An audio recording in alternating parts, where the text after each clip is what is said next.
Do you guys remember last year, at the start of 2024, when the Disc Golf Pro Tour announced the Q Series? It was kind of exciting. It was something new and interesting, and I think a lot of people had a lot to say about it, about the Q Series. This was kind of like a new way for up-and-coming players to make it on tour, to get their chance at getting a tour card. And I know at the time, I remember, I had my own thoughts about it, and I was tempted to make a video, but I decided not to because I wanted to wait until the entire series had completed and I kind of could get a full picture of what the Q Series is about before I start talking about it. So now that the season's over, the Q Series finale just finished. We saw a battle between Micah Groth and Harry Chase. Harry Chase, who is actually a local to the Northeast New England guy that I've seen at tons of tournaments. Happy to see him getting his tour card. It's kind of cool. It's cool seeing people get their tour card, get their chance at playing on tour, get a little bit of time in the spotlight. However, like many people, I have my concerns with the Q Series and how it's set up. Some kind of were a bit more when it first came out and are less so now, and some that have kind of developed over the year as I've watched the Q Series play out. There's like a little speck on my camera. What is that? So for those of you that don't know, the Q Series has a bit of a history, not necessarily the Q Series itself, but these series of lower than tour level events have a bit of a history when it comes to the Disc Golf Pro Tour. So back in 2019, they started doing these things which are called test events, where they tried to test out new locations and see if they could make it on tour. They liked that idea and seemed to continue it, which was turned into the Silver Series in 2020. And many of you know a lot of the Silver Series stops. I played in one of them in 2023. Yeah, 2023, which was the AFDO Silver Series. Ezra Robinson destroyed everyone. Matty O was also there and did really well, and I did pretty poorly. But it was cool to kind of play in a little Pro Tour style event, which the Silver Series was kind of about. It was about giving people who are local a chance to play in like a Pro Tour coverage event, and it also gave different spots a chance to maybe try out what it's like being a Pro Tour level event. And then they kind of decided, well, we need a way for up-and-coming players to get a chance to play on tour. You know, our sport's getting a little bit more serious. We got to give these people who are playing all over the country or even outside of the US, which that is kind of also another problem, but give these up-and-coming players a chance to show themselves, duking it out, seeing who's the best, and giving the best ones a tour card. So they made the Q Series last year in 2024. Basically the way it worked is you have a Q Series points leaderboard that is accumulated throughout the year. Basically, your top 3 points, your top 3 events will accumulate points for you in the Q Series, and then the top 3 players at the end of the Q Series, that's after the finale, will get a tour card. And then on top of that, the top 3 people in the Q Series finale, so the top 3 places in that event, will also get a tour card. And for FPO, it's top 2 and top 2, so 4 people from FPO. So it's a pretty cool thing, right? You get people to come in, play in these events, you go to the finale, you play, and then the top 3 in 2 different categories are able to get tour cards. You got new people coming on tour. And I think, honestly, it's a great idea. It's really cool. However, there's 2 main things that I have problems with. One was kind of something I had a problem with initially and has died down a little bit. Another that has accumulated over the course of the Q Series happening, and now I think is a bit more of a bigger problem. So the first one is going to be the inconvenience of participating in the Q Series. The thing about the Pro Tour is most people that are on tour are very high-rated players. They're all over coverage all the time, and they have sponsors that are willing to support them. If you are a 980, 990, 1000, even 1010 rated player, it's kind of unlikely that you have a sponsor that's supporting you in the same way that sponsors are supporting Paul McBeth, Ricky Wasaki, Isaac Robinson, all of these big name guys. And so it's gonna be kind of tough to travel around the country to play in a couple events and try to qualify for the tour. If you are that level player, you're probably happier playing in local A tiers that are within a reasonable drive for you, working on that, getting money for playing in these events because you're only playing against a mostly local competition, and you're also just working your way up the ladder, not necessarily playing against top touring talent. What this also does is give certain people who have deep pockets, maybe they come from a very rich family, maybe their parents pay for everything, maybe they just have a really nice job and do this on the side and are really good at disc golf. I don't really know, but there probably are some people who have a really nice bankroll and are able to just play in all these events and travel all over the place. I am not one of those people. I pay for all of this on my own, and it's kind of difficult, and so I couldn't really travel to a lot of these events. So maybe you're keeping some people out who just can't afford or don't have the time to travel to these events, but they are very good local players and do want to play on tour. Now, the tour is kind of small, and you're not gonna make that much money off of it, and if you're just on the cusp of getting in, maybe you just kind of need that extra money. So maybe this kind of filters out the people that wouldn't really make it on tour anyways. That being said, I still think it is a little bit of a problem with the Q Series where you're just kind of counting some people out, if we're talking about purely getting the best possible players who want to come. That being said, I was able to go to one of these events, and I was also able to go to another one, but I didn't go. And I think there was maybe another one that I could have possibly showed up to, but like I was able to go to enough to kind of get the 3 maximum amount of points for getting 3 events. So like, that's just my situation. I feel like there's enough sprinkled throughout the US that you could show up, but it does stand that, you know, if I have a bad event, that kind of screws me out of getting actually a good placement, and someone who has a good event might do better, or someone who can show up to a ton of events is also gonna have a way better chance of being able to get the tour card and be at the top of the point standings, right? Someone who plays 5 events and has 2 bad events is still able to get at the top 3 and be able to get a tour card, or someone who only plays 1 event and that event kind of sucked, you know, they're just screwed. I don't think most people are playing more than like 1 or 2 of these Q Series events, so you're selecting for a very, very small population of people who are able to travel to many of these. I think the way to fix this, which I don't think is necessarily going to happen right now because it's probably difficult, is have regional series where you select like the top player from each region. So maybe have like 4 regions.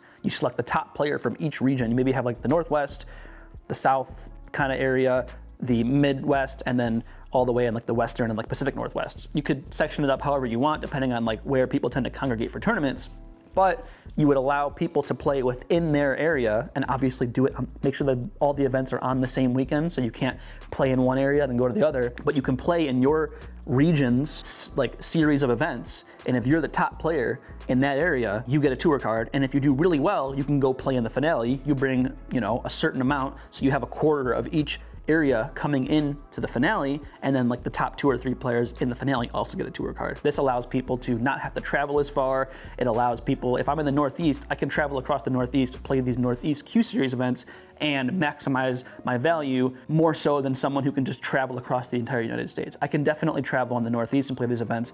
I can't travel out to Oregon or down to Florida or whatever, where all these other events are happening. And if you're not in the US, if you want to make it on tour and you're overseas, you're totally screwed. You can't do anything. Now, I don't think this is much of a problem because it's just going to be inaccessible. The tour itself is inaccessible, and it's just hard to make it on tour. There's not that much money in it, so I can understand why it's just by default going to be kind of inaccessible, kind of tough to make it. So I can get that. I think it can get better, but I don't think that's as big of a problem as my second issue, which has kind of bubbled up more in my mind as this has gone on, and that is the spotlight for these events is not really on the up-and-coming players. Touring players tend to show up to these events if they're in between tour stops and it's advantageous for them to go to them and get some money and have some fun and play disc golf. I don't even think they're doing it for the money or for the notoriety or like extra fans, because people don't really care about these events nearly as much as the Pro Tour. They're not making nearly as much money off of these events. The coverage isn't getting that much views. Like, it's not necessarily that advantageous. They're probably just doing it for fun because they have an off week, but that takes the spotlight away from the people who are actually competing to become qualified for the Pro Tour. Now, I understand that this competition is not going to be as good.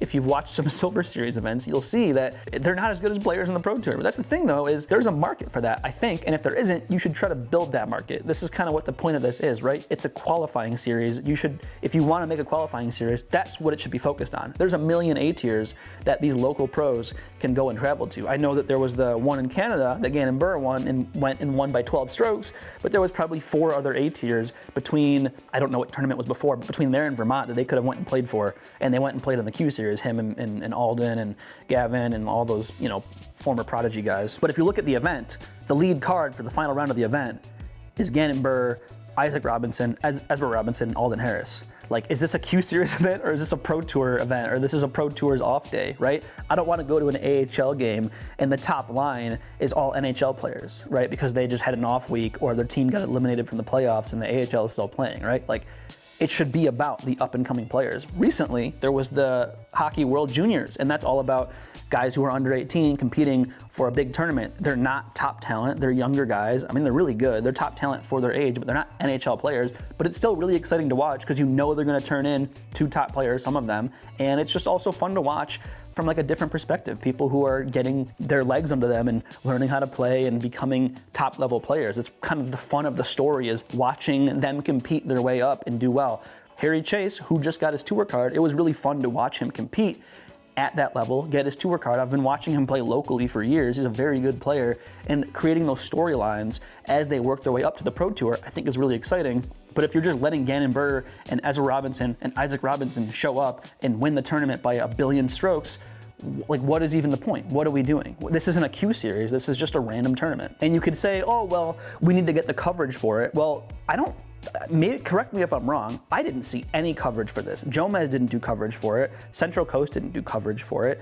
Like, I don't think the Pro Tour like streamed it live or anything, this Canadian Q Series event. I saw it on Ace Run Pro, but like their final round coverage got 30,000 views. Gatekeeper Unplugged just uploaded the first front 9 of Open to Austin, which is a tournament that happened almost a year ago. We already know the results for it, and there's no commentary on it, yet that got 30,000 views. It's not like they're getting tons of views. The Jomez videos, I think, tend to get around 100,000 views per 9 holes. And they're not getting a lot of money from it. Gannon went to this tournament, won it by 12 strokes, and got $1,500. I think fourth place, I think it was Austin Bates. I don't know if he's a touring player or not, but like fourth place was like, I don't know, $600. I know Alden Harris was there. He got like $350 in like 6th or 7th place. Like, is it really that advantageous for a touring pro to come and get $350 at a Q Series event? Like, it can't possibly be that useful for them. Like, it's just, they're not getting much coverage for it. No one's really watching it. They're not getting that much money. Gannon Buhr won this, got $1,500, and the next weekend went and won GMC, got way more coverage for it, was on the Disc Golf Network, was on Jomez, won $15,000, probably got way more stuff from his sponsor. Like, it's just way better for them to be at these events. It's just a drop in the bucket for these players and for advertisers. So it's not like they're doing it because they need it for the money. They're probably only getting at best a couple $100 extra. I know how much money a 30,000 view YouTube video makes.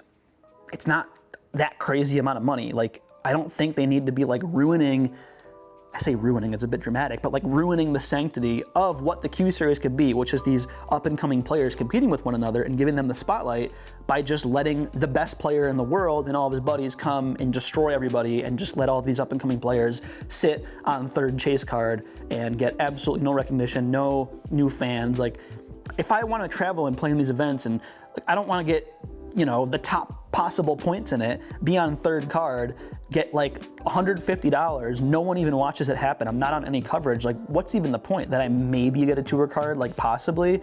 Like, I feel like part of it is being able to get on coverage, being able for people to see my story, become a fan of me. Like, that's how you create fans of these new players and create personalities that makes disc golf interesting to watch. Like, if some random kid comes on the Pro Tour and I haven't seen any coverage of him because Gannon Buhr and whoever was at all these big events, why do I even care about this player? I haven't seen anything from them because they got 7th place at the event. Now, granted, they did have the Q Series finale, which had a lot of these players competing, and I thought it was a very great event. I thought it was really fun to watch, and it actually was cool to like see that storyline. They were clearly good players. I would have wished they like let them play on the harder version of the course, but that's whatever. But I think it's really cool to actually watch that. I don't see why they couldn't make the entire Q Series be of that format. Give the coverage to Gatekeeper, to Heiser Media, to Ace Run Pro, give it to regional media companies to you know, put it out there, but allow these people to garner some attention and create fans. Don't just give the spotlight back to these Pro Tour players who frankly don't need it and don't even benefit from it in the first place. Look, I think the Q Series is a good thing. I think it's a nice addition to the Pro Tour. I think it's the right direction, but I do think that we need to like let it be its own thing, okay? Any pro can go play an A tier on an off weekend, or even a day when they don't want to play at a particular stop. I'm not saying if you have a tour card, you can't play in A tiers or B tiers or C tiers. The sport is clearly not there yet.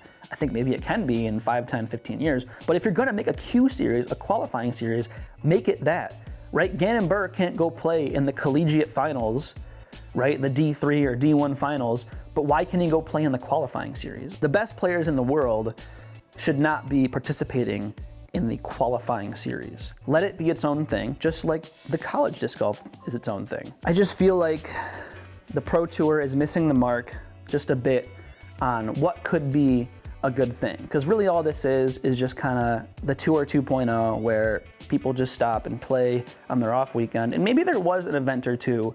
I know the CCR Open had a bunch of touring players, like Kristen Tatar and Owen Scoggins were there for FPO, and Owen won it. And it's like, okay, but like what FPO non-touring players were there and competing? Can I watch them play? You know, I know for MPO, there were some players kind of up there at the top that I think don't have tour cards. I don't know if GT Hancock has a tour card, and he dominated the event, and he beat a lot of touring players that were there. So there is potential for really good disc golf that's really fun to watch. Why let these people that already have their tour card come in and take away from what that product could be? I honestly haven't seen a ton of great examples of why this is the case or why they should do this, other than the sport isn't that big, they should be able to go there and make their money and whatever. But when you look at the amount of money they're making, the amount of coverage they're getting, it's really not that much.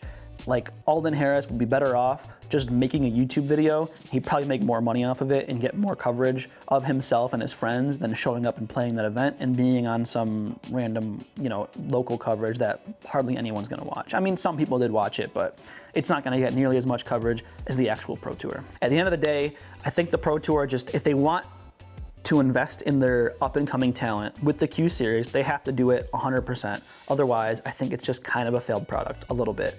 It still works out as it is, but if you really have to invest in these up-and-coming players, and it'll incentivize them to actually go out and do it. You'll get people who are excited, who want to do it. But if I'm going to show up to this tournament and get destroyed by the best player in the world, where's my incentive to show up and play, right? I don't get any recognition. No one knows. No one cares.